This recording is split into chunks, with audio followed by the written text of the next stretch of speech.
Thank you very much, Mr. Chairman, and thank you, Commissioner. I know that we've hashed and rehashed and gone over and under the whole issue of the document requests, but I want to make sure that I understand as well as I can what the issues are here. The chairman says that he wants all of Lois Lerner's emails, not just the ones related to C4s, not just the ones related to tax-exempt applications, but all of her emails.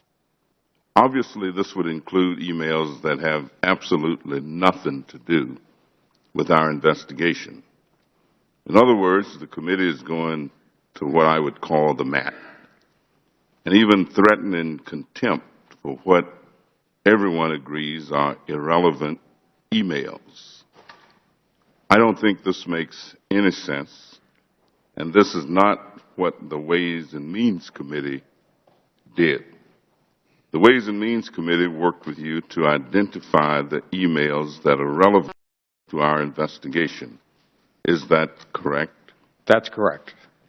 And if you are required to produce all her emails, you will have to examine each and every email for private taxpayer information covered by 6103.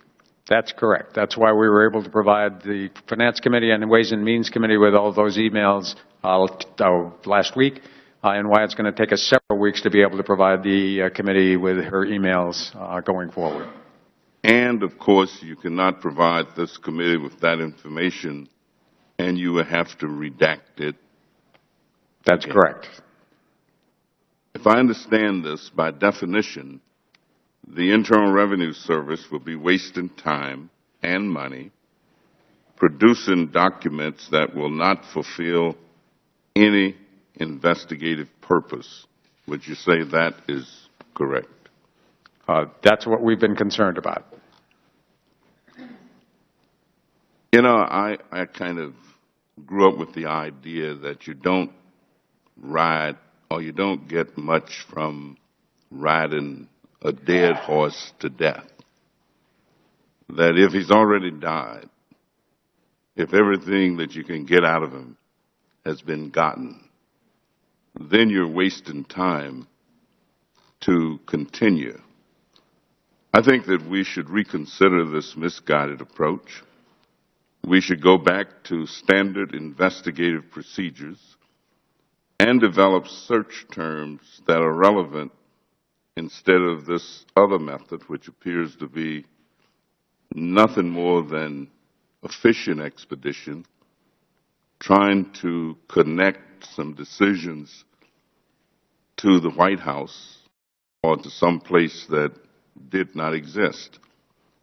I was very pleased to hear you indicate that the morale among IRS employees is at a level beyond which one might have expected. What would be the best utilization of your time to make sure that it stays where it is and goes up rather than being bowed down with an irrelevant investigation?